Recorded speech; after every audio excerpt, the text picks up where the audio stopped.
411 Live. Where you can learn about issues that impact us every day.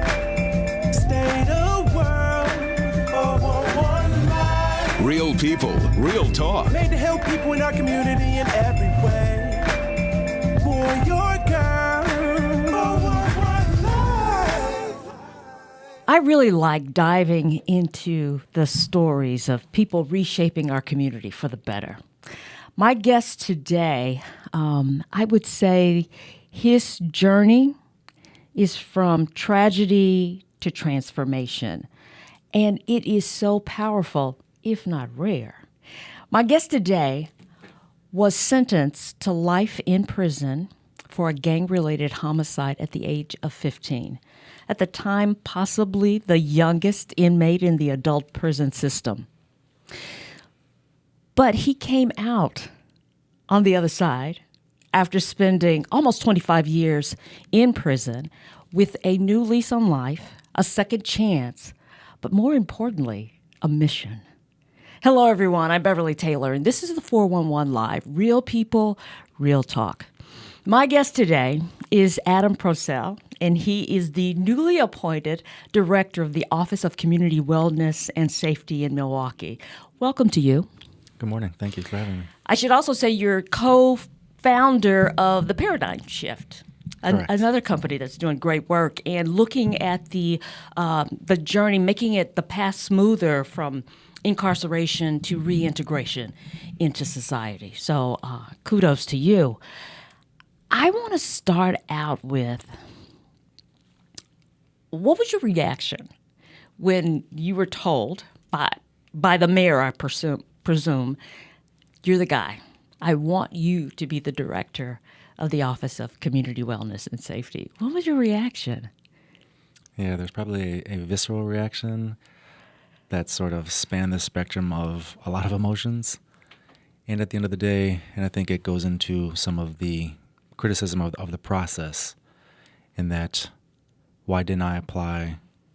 And my response to that is, I was in the trenches doing the work. To the opposite end of that, though, in response to your question, when the mayor asks you or tells you he feels that he believes you can help make our community safer, I, as a citizen of Milwaukee, take that importantly. And I take that to heart. And I feel that I owe it as a subscriber to the city to offer my services in any way that he or others feel can benefit the community. Yeah. But in the situation, it's put you at an awkward position, Extremely. I guess, because there were 3 people who were vetted for the position. There were public hearings. People got to come, ask them questions, give their input. They're looking at it, okay, these are the 3 people. We're going to have our input and have a say on who becomes the director. And then the mayor picks somebody who is not one of the 3, and it's you. And I'm thinking that some of the criticism the darts may be pointed at you, but it's really about the process. I feel like people are like, I wasted my time. I spent this time vetting these people, this kind of thing, and everything that I had said, my input, was overlooked.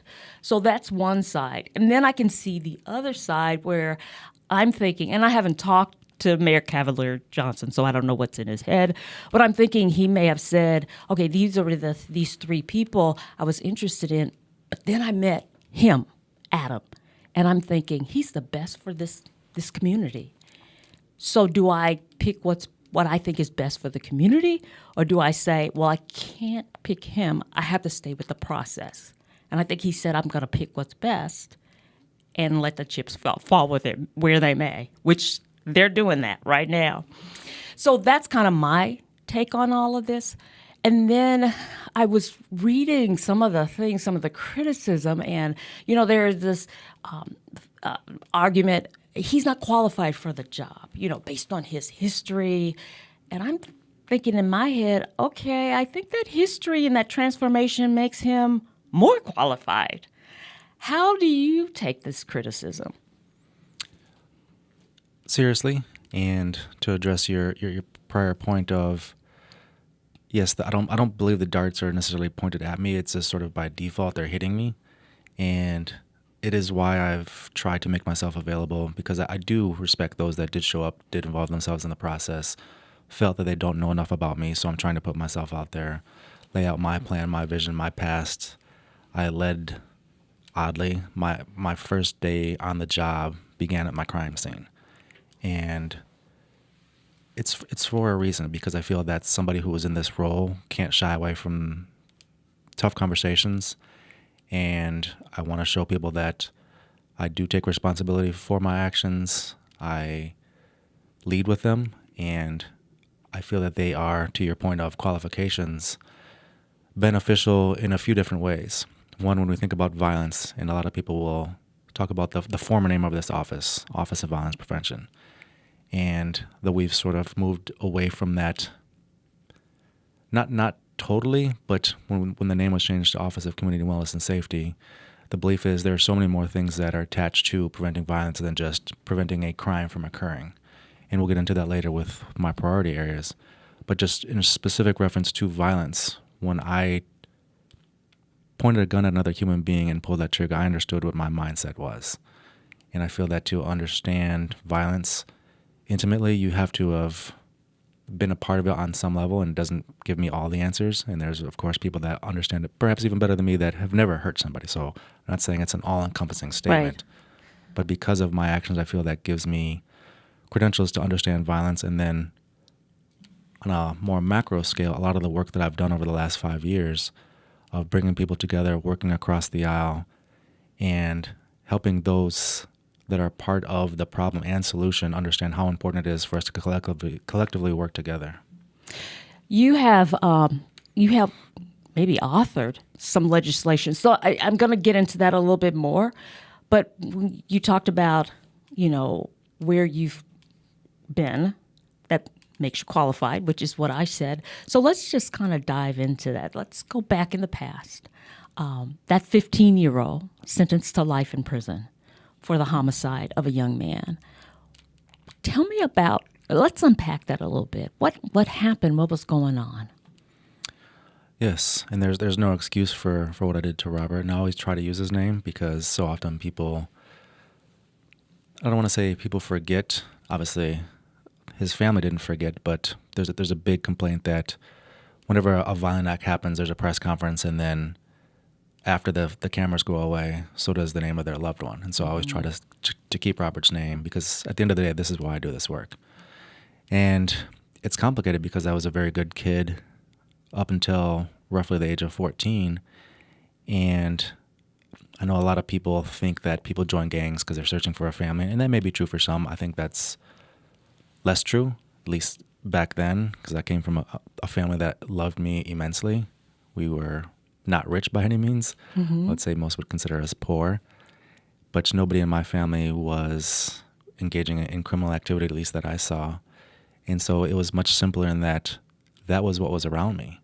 And so when I'm going to Walker Middle School and the individuals that I would associate with, that's what they associated with. So not wanting to be the lonely kid at the end of the lunch table, that's also what I connected to.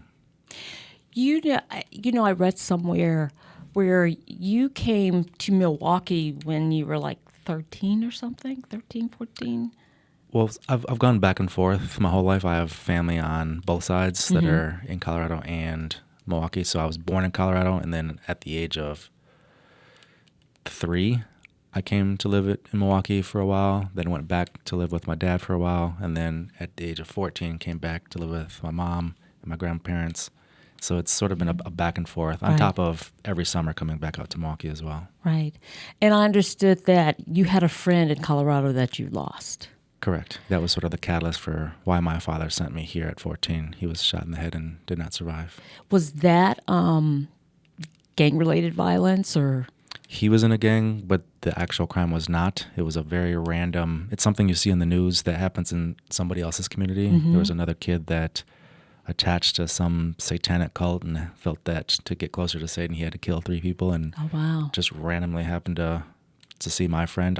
I never met the kid, and so it almost seems surreal because a friend of mine just pounded on my door saying John Paul was killed, and obviously I could see that she was distraught, so I didn't think she was joking, but my brain was like, quit joking, because it was so random. Yeah. So, and then my grades started to dip very, very quickly, and I think it scared my dad, and he said we just have to change the scenery. Do you think that had anything of your quickness to latch on to some of the folks here in Milwaukee who were associated with gangs? It's a good question. It's one I've asked myself, and I've been very particular, and I would use the word aggressive in not trying to blame anything. And sometimes, and there's good that comes from that, because I'm not going to make excuses for my actions. But I think there are some things that did contribute that I'm not wanting to admit to myself, because on some level I feel that makes me weak, or that makes me taking a stance of I'm not accepting responsibility for my actions. Because I want to say to you when you ask that question, nope, the onus responsibility is 100% on me. I can blame nobody else. I had a father in my life. Nobody else is to blame but me. Right. But having your best friend murdered at 14, I'm sure that there are some psychological influences there that I've tried to explore, I still explore, and maybe contributed, maybe not. It's hard to say. Yeah. So when the incident happened, it was one of those things of rival gangs, the shooting of Robert? Correct, yes. Okay. And he was in a different gang. Correct. And you were what? Lookout guy or... I guess, yeah, most people would look at it from that lens just because I was so young and being a young member of the gang. And again, the gang culture has changed completely over even the last 5 years, but especially in the mid-'90s, early 90s. And the younger members were just sort of told, hey, you're a juvenile. You have to protect us. If you get into trouble, it's a slap on the wrist. And again, don't want to blame anything, but I believed it. And beyond that, I wanted to...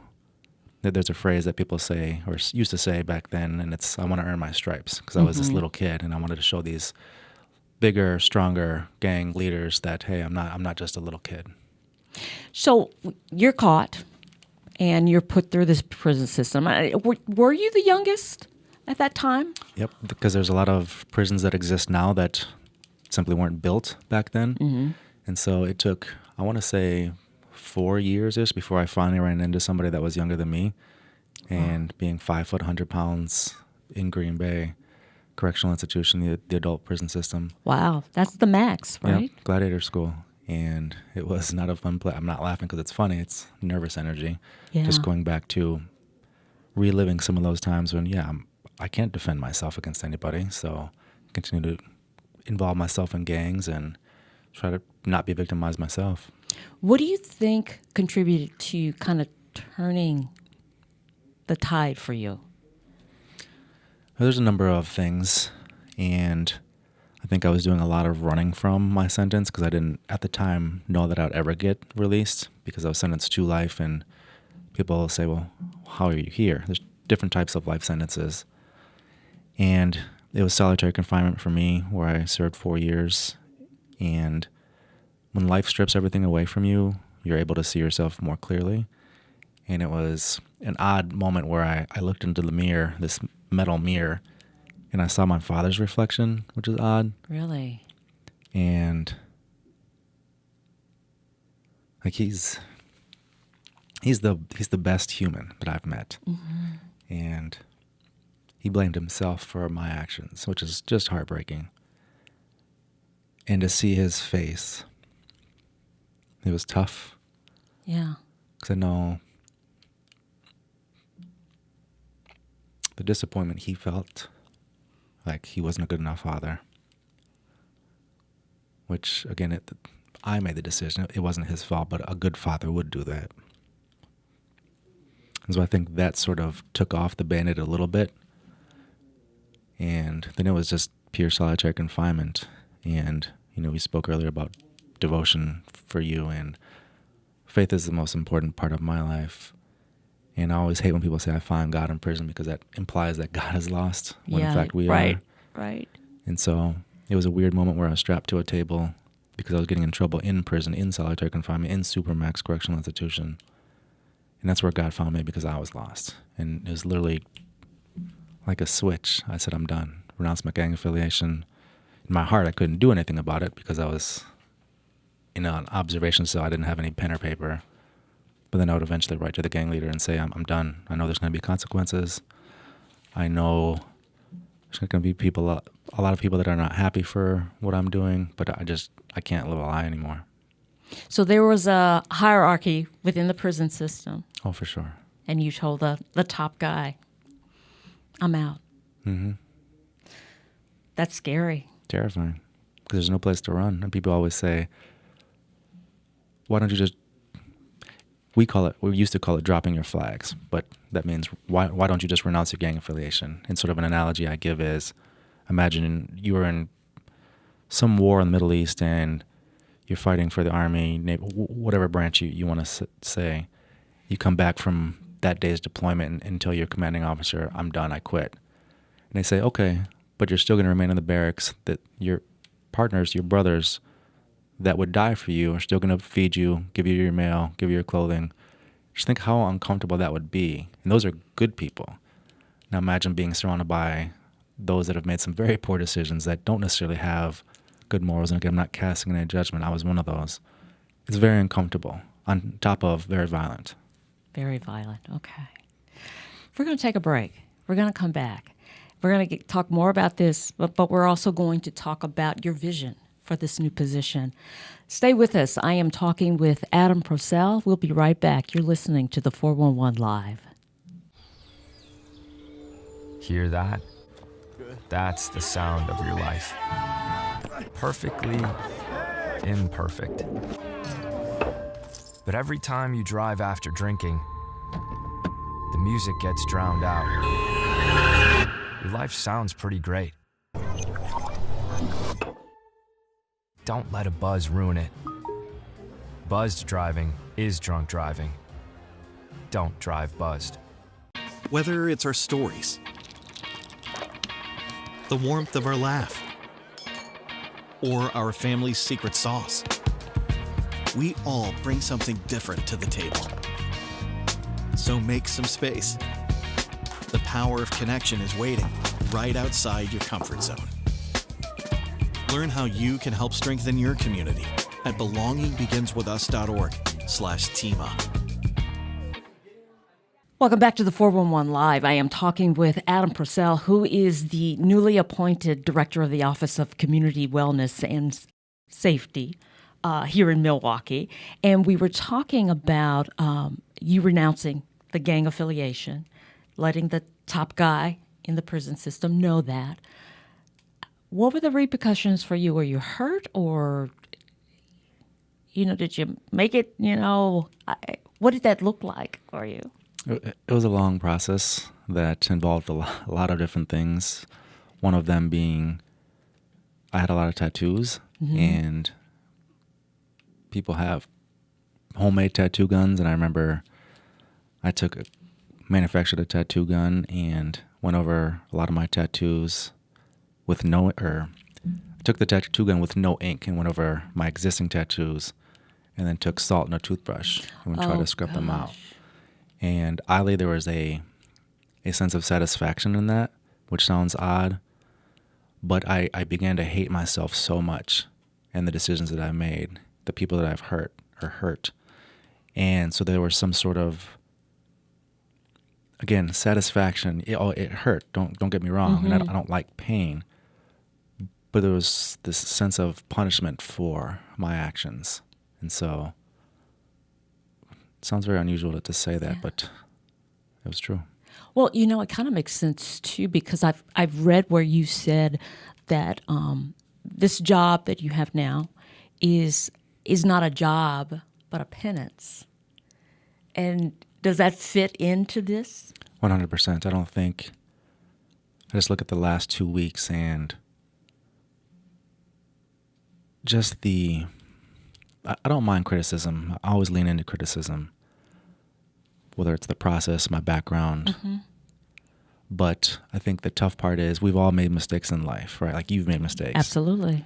And I think the part that's somewhat difficult is every single person knows, because I've led with it in trying to take responsibility, everybody knows the worst thing I've ever done as a human being. So whether I go to the mall, to the drive-thru, it's the way people look like, man, I know the worst thing you've ever done as a human being. And it's unnerving because I don't know the worst thing you've ever done. Right. And so there's an imbalance there. There's a rawness there. And it's an interesting feeling. You know, I was thinking about that the other day, though.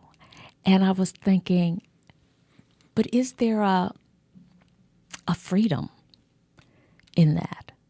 Because, you know, we have our secrets and things that we've done, the worst of the worst, and we hold it in and we protect it and afraid if it seeps out, the wrong person finds out. But you're an open book. Is there freedom in that? For sure. It's not a joke. It's true. My business cards are clear. They're transparent. And somebody will see it and they're like, oh, that's cool. I was like, well, it's by design because I want to be transparent with my past. And so there for sure is a freedom because I don't want at some point, if we're working together, you to find out about what I did and then be like, yeah, I can't work with you because of. And so I always try to lead with transparency no matter what it is. Yeah. And so there's a freedom. But I think at this scale, when you're the top headline in every paper, every news story, and it's like, you read the comments, he's a killer. It's tough. Yeah, and I've seen some of the comments. Yeah, they're not pleasant. Some of those, people can be cruel. That's for sure. They can be cruel and anonymous. You know, so you talked about this position, seeing it as triage. You know, stopping the bleed. What does that look like for you? Well, it looks a lot of different ways, and I would say that going back to something we described earlier with changing the name from OVP, Office of Violence Prevention, to Office of Community Wellness and Safety, and understanding how interconnected things are. And this goes right into my history, the legislation you talked about that I wrote. And if everybody has a lane, something they're good at, mine is collaboration. That's what I've done. That's what I've brought to the table at many different levels.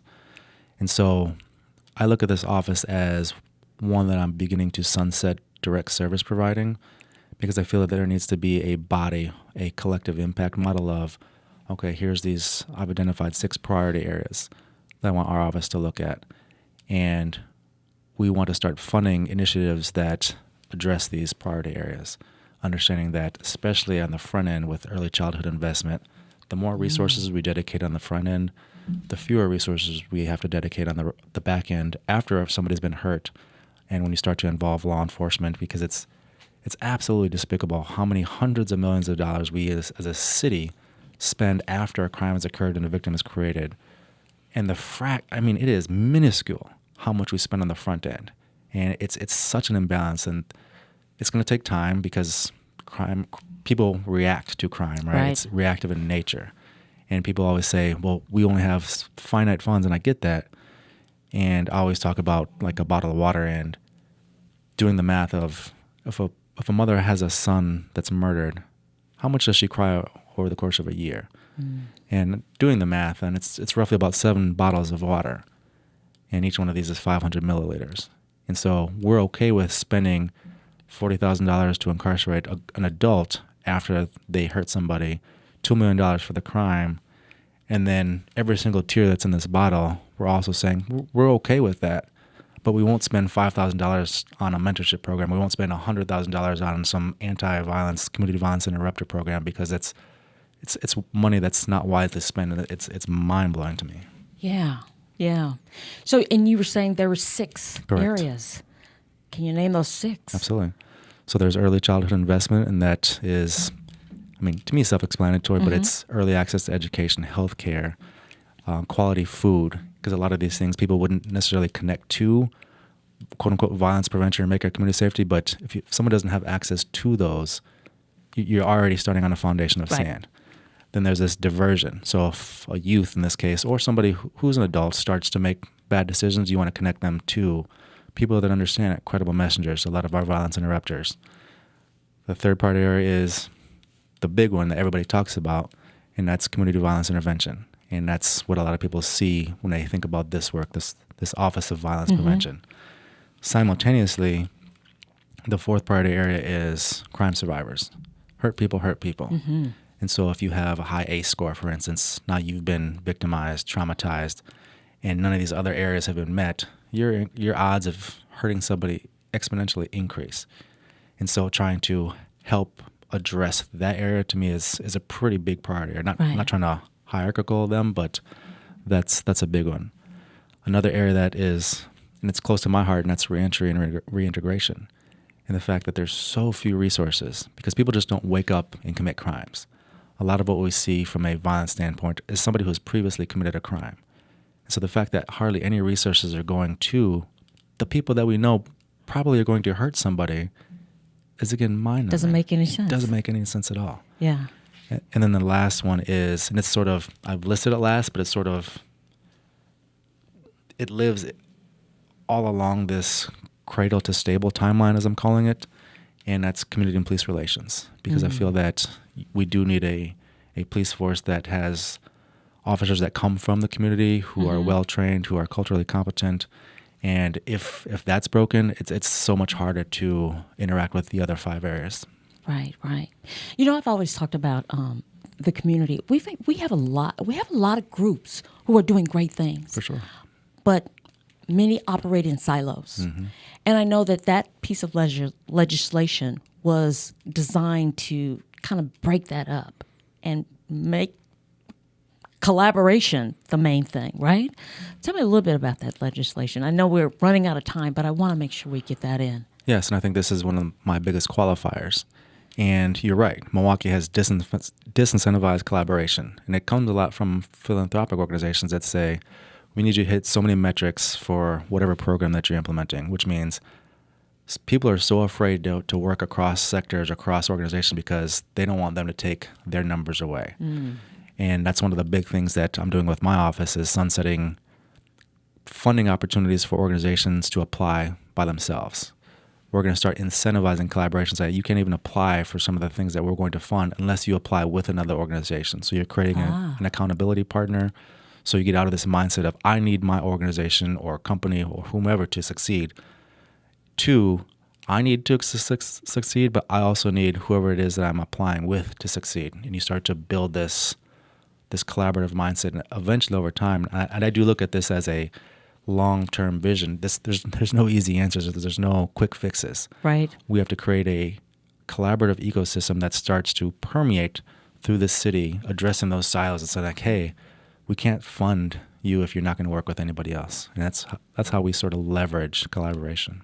But that was with that legislation, you have centers where someone who's coming out of prison, they don't have to go from here to find out over here to here, housing here, food here. There's one place. Correct. So it is now law that an organization has to work with other organizations to provide the services that somebody needs, rather than forcing somebody who just gets out, just did 40 years in prison, doesn't have a car, doesn't have a Social Security card, to go all over the city to get a tangible chance to not be who they were yesterday. And finally, this is just my thought. People talk about, well, there's just not enough people to work. We have jobs, but we don't have enough people to work. And I'm thinking, whoa, we have a minefield here. I mean, we have a lot of people. They just need training. They need you to not just look at the fact that they have a record, so you can hire them. Absolutely. There's just a lot of mindset that really needs to change. And I guess that's kind of your focus too, huh? Absolutely. I think so much more of the problem is our own cultural mindset. Yeah. Adam, thank you so much for sharing your time with me. We're going to have you back, and we're going to join your partner in the paradigm shift, Shannon Ross, for another podcast. And I hope people will be sure and tune into that one as well. So I thank you for your time, and I wish you all the best in this new position. Thank you. I appreciate it. You have been listening to Adam Procell, and he is the newly appointed director of the Community Office of Wellness and Safety for Milwaukee. And listen, I want to thank you for listening to another episode of the 411 Live. Remember, we are a nonprofit organization. If you are so inclined, go go to our website, partner with us, the411live.org. Until next time, I'm Beverly Taylor, and this is the 411 Live. Real people, real talk. If you would like to check out past episodes, there are many ways. Go to your favorite podcast platform. Follow us on Twitter and Instagram. Like and watch us on Facebook. Watch and subscribe to our YouTube channel. And if you have suggestions for future episodes, go to our website, the411live.org.